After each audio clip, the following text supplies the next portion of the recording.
भारत आदिवासी party, आदिवासी परिवार और भील प्रदेश मुक्ति मोर्चा की ओर से सबका हार्दिक जोहार और अभिनंदन करता हूं। साथियों, देश आजाद हुआ और 77 वर्ष हो गए। इन 77 वर्षों तक हम लोगों ने कांग्रेस और भारतीय जनता पार्टी को वोट दिया, लेकिन आज ऐसा क्या हुआ है कि हम आदिवासियों को भारत आदिवासी पार्टी बना करके चुनाव लड़ना पड़ रहा। मैं आप सबसे ये कहना चाहता हूं कि यह जो हमारा आदिवासी एरिया है, ये आदिवासी एरिया हम सब यहाँ पर इस आदिवासी क्षेत्र में जो लोग रहते हैं उन सब के मालिकाना हक का एरिया है। इस आदिवासी एरिया के लिए हमारे इस क्षेत्र के आदिवासियों ने भी संघर्ष किया है, लड़े हैं। हमारे इस क्षेत्र के मुसलमान भी लड़े हैं, हमारे इस क्षेत्र के राजपूत भी लड़े हैं और हमारे इस क्षेत्र के अन्य समाजों के लोग भी लड़े हैं। और इस आदिवासी क्षेत्र को हम सब लोगों ने बचाया। आप सबको मैं हल्दी घाटी की लड़ाई की याद दिलाना चाहता हूं। जब आदिवासी क्षेत्र के बाहर का एक राजा हमारे इस आदिवासी क्षेत्र पर हमला करने के लिए आ रहा था और उस राजा ने महाराणा प्रताप को हरा दिया था, महाराणा प्रताप का महल छीन लिया था, तब महाराणा प्रताप हमारे आदिवासियों की शरण में आए और आदिवासियों ने महाराणा प्रताप को शरण दी। और इस आदिवासी क्षेत्र में पहले से ही जो हमारे साथ मुस्लिम भाई रह रहे थे पठान, उन पठानों ने भी आदिवासी क्षेत्र के लिए संघर्ष किया। हल्दी घाटी की लड़ाई में अकबर के सामने 2500 पठान सैनिक लड़े थे जो हरावल दस्ते में शामिल थे। आदिवासी क्षेत्र को बचाने के लिए 2500 पठान मुसलमानों ने अपने प्राणों की आहुतियां दी। एक भी मुसलमान जिंदा नहीं बचा। इतनी कुर्बानी हमारे मुसलमान भाइयों ने इस आदिवासी क्षेत्र को बचाने के लिए दी। महाराणा प्रताप या राजपूत अकेले लड़ करके अकबर को पीछे नहीं हटा सकते थे, नहीं हरा सकते थे। लेकिन जैसे ही आदिवासी उनके साथ हुआ और हमारा मुस्लिम भाई उनके साथ हुआ, तो 6 घंटे में अकबर को आदिवासी क्षेत्र से बाहर खदेड़ दिया।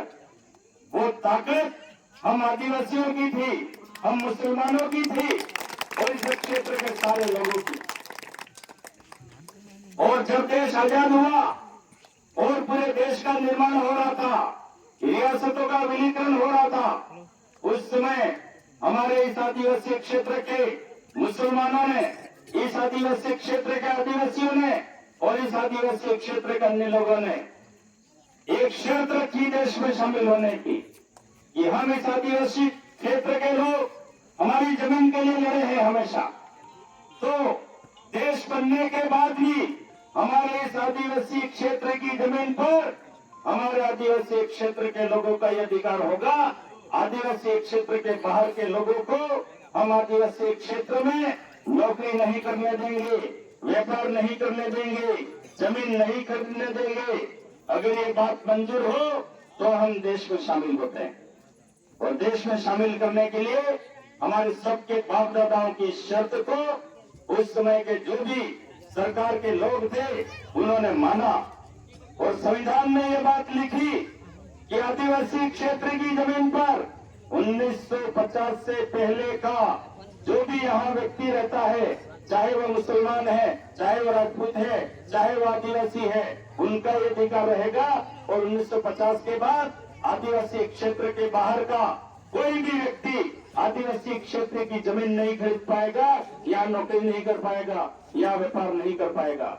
ये कायदा हमारे बाप दादाओं ने सबने मिल करके लिया लेकिन कांग्रेस और बीजेपी के नाम से जो लोग राजनीति कर रहे थे, उन्होंने धीरे धीरे आदिवासी क्षेत्र के हिंदू, मुसलमान और आदिवासियों को आपस में लड़ने का आरएसएस के माध्यम से षड्यंत्र किया और इस आदिवासी क्षेत्र में नफरत के बीज बोए और हम सबको लड़ाया। और ये इन्होंने इसलिए किया कि आदिवासी क्षेत्र की जमीन पर उनकी नजरें हैं। आज हमारे आदिवासी क्षेत्र में जितने भी पहाड़ हैं, उन पहाड़ों में सोना निकला है। उस सोने की खदानों पर बीजेपी और कांग्रेस के करोड़पति जो सेठ हैं, उनकी नजरें, और वो अच्छी तरीके से जानते हैं कि आदिवासी क्षेत्र का आदिवासी, मुसलमान और अन्य समाजों के लोग संगठित रहेंगे तो आदिवासी क्षेत्र में जो सोना निकला है उसको बाहर के लोगों को नहीं लेने देंगे। इसलिए कांग्रेस बीजेपी के लोगों ने आदिवासी एरिया को अशांत करने के षड्यंत्र किए, लेकिन हम सब संगठित हो चुके हैं। आज हमारे मंच पर हमारे मुस्लिम भाई भी बैठे हैं, हमारे आदिवासी भाई भी बैठे हैं। आए, ये आदिवासी एरिया सबका है, लेकिन आज कुछ लोग हमारे आदिवासी क्षेत्र की आधी कमाई खा रहे हैं, आधी नौकरियां ले जा रहे हैं, लेकिन वो लोग आदिवासी क्षेत्र को बचाने की लड़ाई में कहीं पर भी हमारे साथ नहीं है। मैं उन लोगों का भी आह्वान करना चाहता हूं कि कांग्रेस, बीजेपी, आरएसएस के बहकावे से बाहर निकलो और आदिवासी क्षेत्र को बचाने के लिए एक हो जाओ। नहीं तो आदिवासी क्षेत्र के बाहर के करोड़पति, अंबानी, अडानी जैसे सेठ आदिवासी क्षेत्र के आदिवासियों को भी खत्म करेंगे, तो सर्व समाजों के लोगों को भी मारेंगे, तो हमारे मुस्लिम भाइयों को भी मारेंगे। हम सबकी रक्षा करना चाहते हैं और हम सबकी दुश्मन कांग्रेस, बीजेपी, आरएसएस है। इस वजह से हमने कांग्रेस, बीजेपी को खारिज किया है और आदिवासी क्षेत्र में अमन, चैन, भाईचारा कायम करने के लिए हम लोगों ने, आदिवासियों ने भारत आदिवासी पार्टी बनाई और हम सब इस आदिवासी क्षेत्र में हमारे मुसलमान भाइयों के साथ हैं। हम उस मुसलमान भाई की कुर्बानी को नहीं भुला सकते हैं, जिन मुसलमानों ने हमारे इस आदिवासी क्षेत्र की आन बान और शान के लिए अपने प्राणों की आहुतियां दी। लेकिन आरएसएस के लोग आज जगह जगह केवल महाराणा प्रताप की मूर्ति लगा रहे, राणा पुंजा की मूर्ति को नहीं लगा रहे। केवल महाराणा प्रताप उनको याद है, हाकिम का सूर उनको याद नहीं है, जबकि हाकिम का सूर ने यहाँ के राजपूत और सब समाजों के बहू बेटियों की इज्जत को बचाने के लिए अकबर से लड़ा और अपने प्राणों की आहुतियां दी।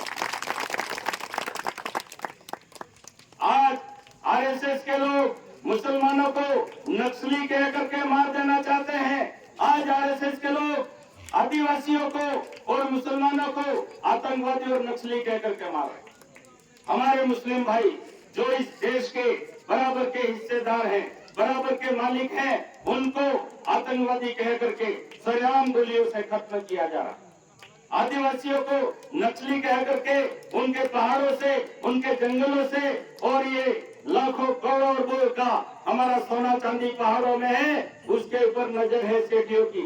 इसलिए वो हिंदू के नाम से लड़ा रहे हैं, मुसलमान के नाम से लड़ा रहे हैं, आदिवासी और सामान्य के नाम से लड़ा रहे हैं। अब हम बर्दाश्त नहीं करेंगे।